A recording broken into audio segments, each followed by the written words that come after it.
Mi nombre es Mariela Ponce, voy a ser su tutora en la clase de español general.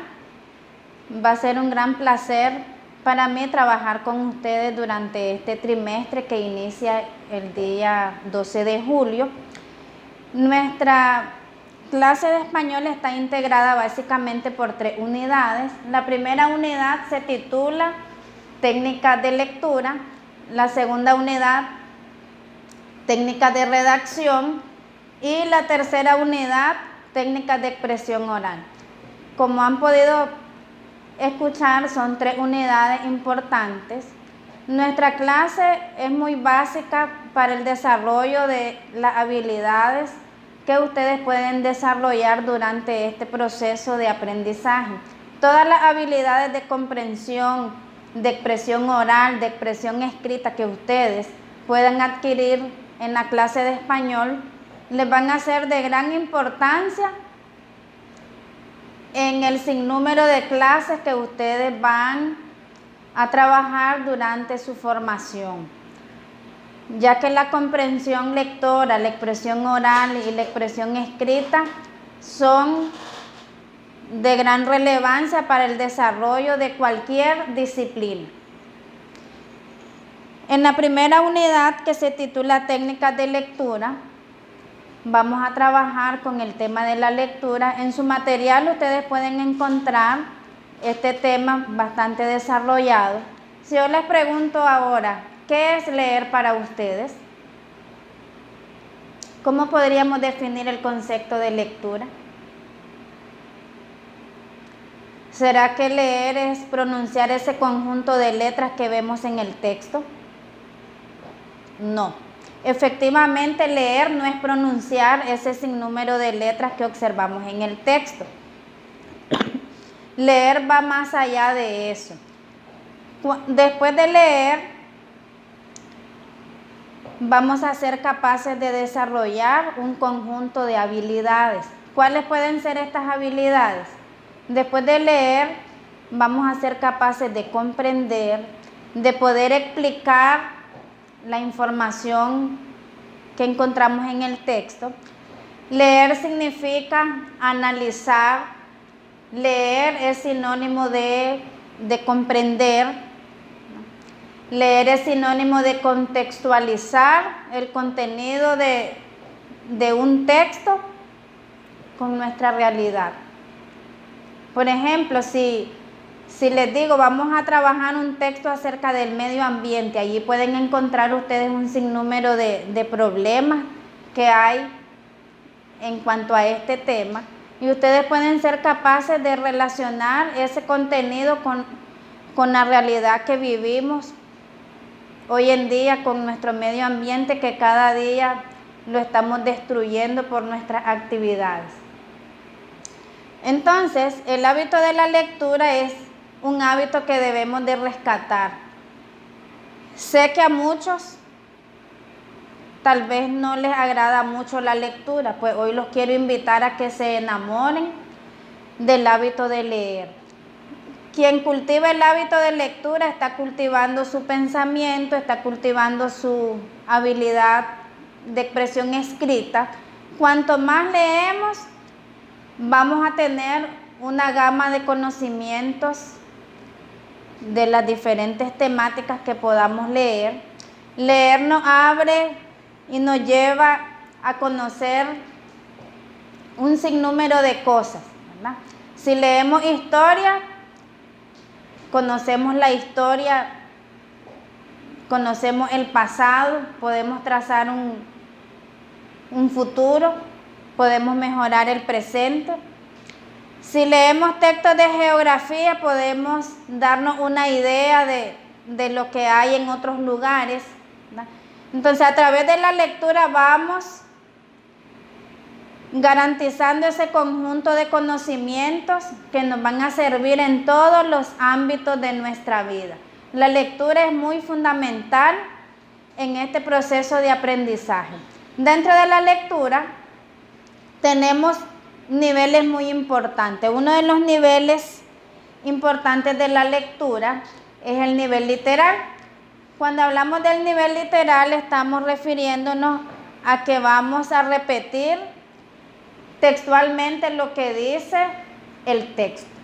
Nos señalizamos ideas importantes y repetimos. Por eso se llama literalmente. Por eso cuando repetimos lo que dijo otra persona, lo decimos literalmente. Por otro lado, tenemos el nivel inferencial.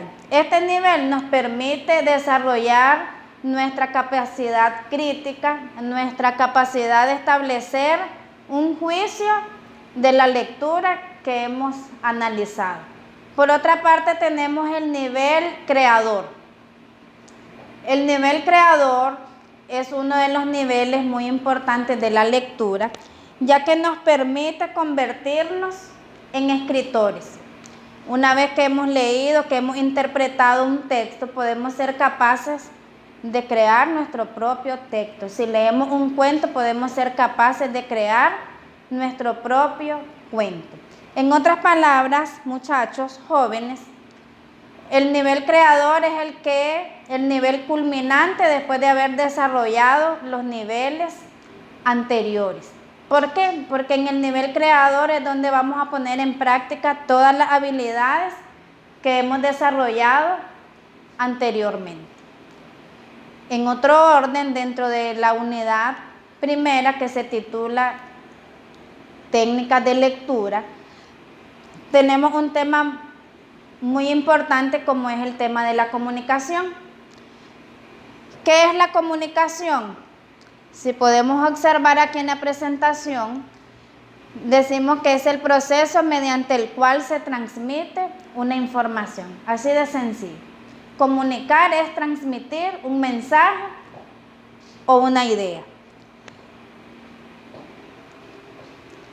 Dentro de la comunicación se establecen algunos factores o elementos. Uno de los elementos muy importantes es el canal. El canal es el medio que utilizamos para podernos comunicar. Puede ser medio escrito, la misma expresión oral, puede ser a través de una llamada telefónica, a través de un correo. Entonces el canal es el medio que utilizamos para establecer esa comunicación. Por otra parte tenemos el receptor. El receptor es la persona que está escuchando el mensaje, el que capta.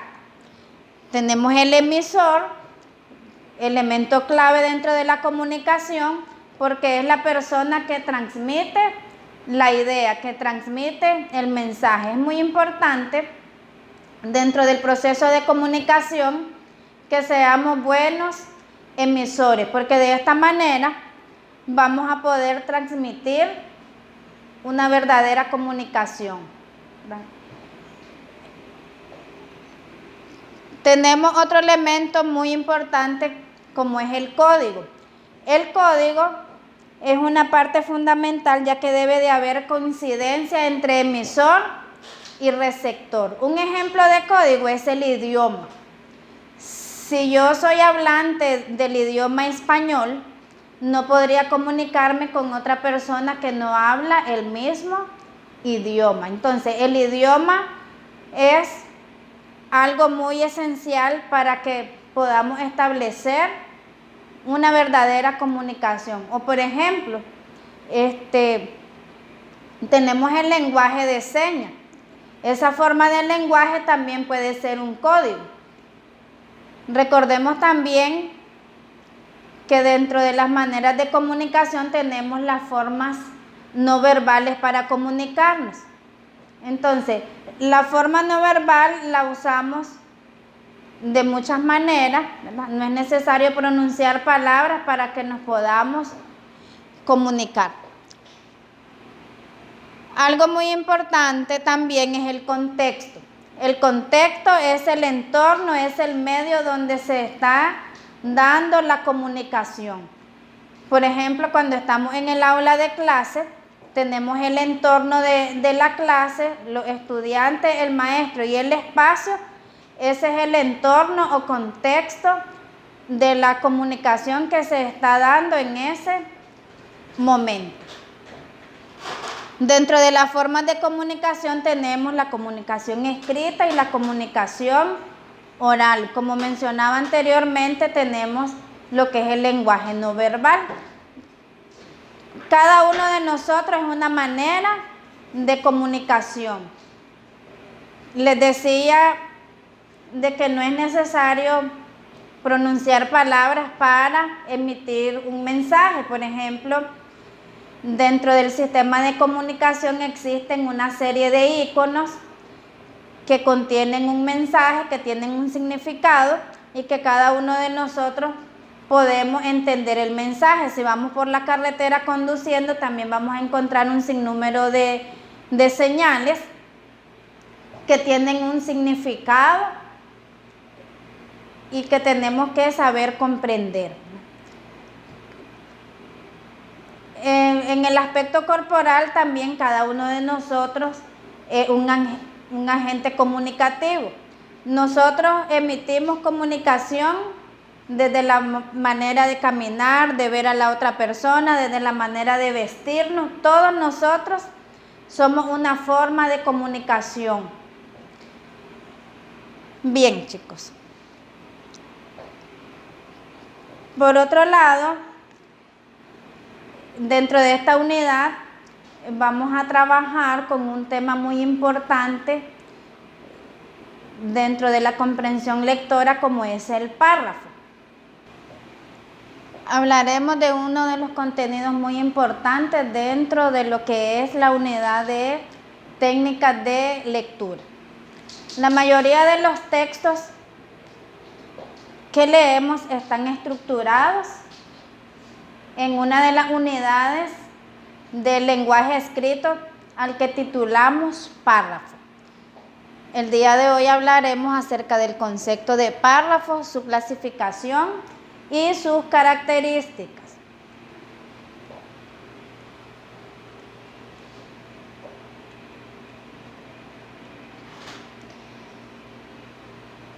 Definimos como párrafo a ese conjunto de oraciones que nos van a expresar una idea. Es muy importante que sepamos que el párrafo contiene dos tipos de características. Una de las principales características son las características formales. Las características formales del párrafo son aquellas que podemos apreciar en el texto. Todo párrafo debe iniciar con letra mayúscula. En todo párrafo debemos de dejar sangría. Hoy en día la mayoría opta por dejar el texto justificado y no usar sangría, y también es permitido. Al final de cada párrafo siempre vamos a ubicar el punto y aparte, que es el signo de puntuación que nos permite indicar que terminamos un párrafo y estamos iniciando otro. Respetar los márgenes.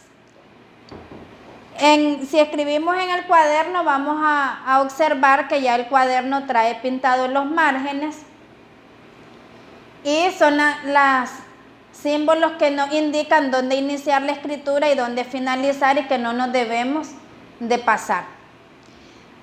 Hoy en día la mayoría usamos computadora y entonces pues igual tenemos que estructurar de forma apropiada el párrafo, porque de la manera en que escribamos nuestro escrito pues se va a apreciar bien. El párrafo tiene características de contenido. Tenemos la unidad, la sustancia y la coherencia. Entonces, cuando hablamos de unidad, estamos hablando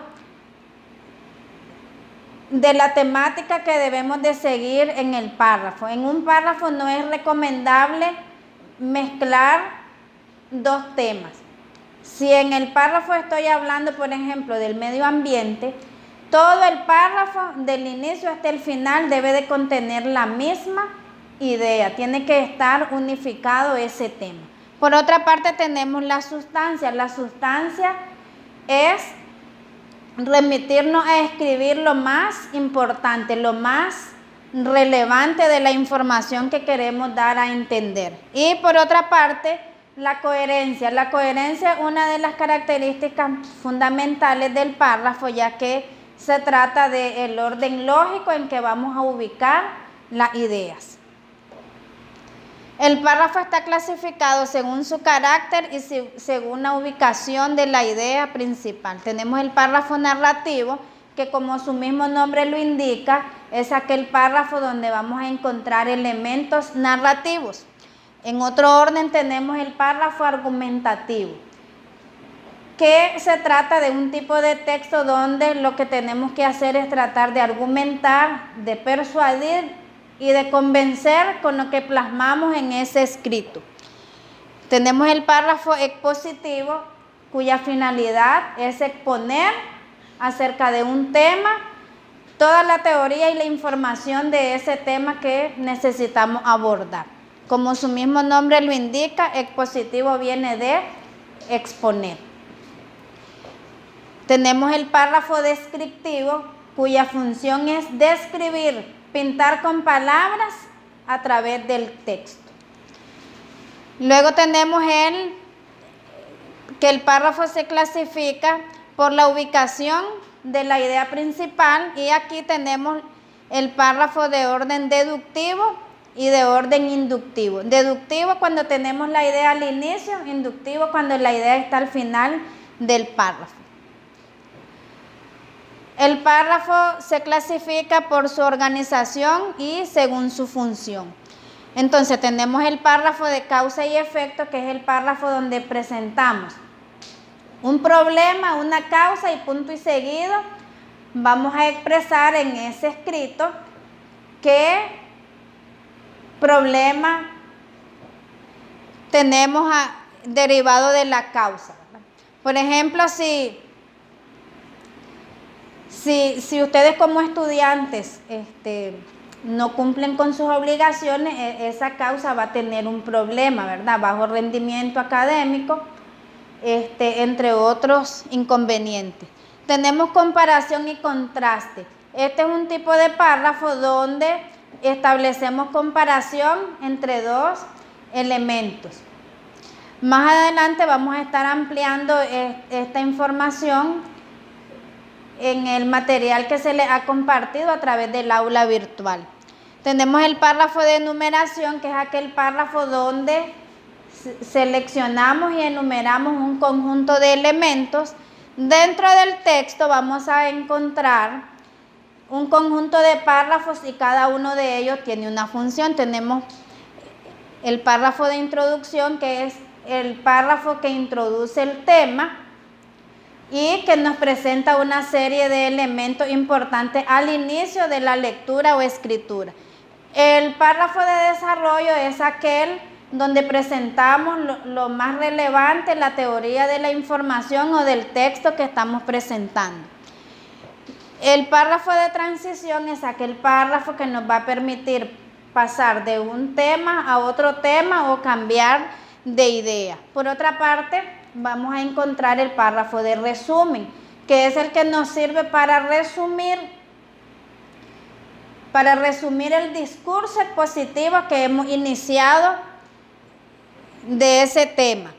Y por último, tenemos el párrafo de cierre. El párrafo de cierre es primordial. No podemos dar por finalizado un escrito si no redactamos un párrafo de cierre donde indiquemos que hemos finalizado la escritura. Generalmente el párrafo de cierre inicia con la siguiente frase. Podríamos escribir: para concluir, para finalizar, al concluir este tema, finalmente, entre otros conectores textuales que podemos usar para dar finalización al escrito. A lo largo de todo escrito que redactemos, vamos a estar haciendo uso de este párrafo según su función. Bien, como les decía anteriormente, en el material compartido vamos a encontrar cada uno de los ejemplos de cada uno de los tipos de párrafos que el día de hoy hemos abordado.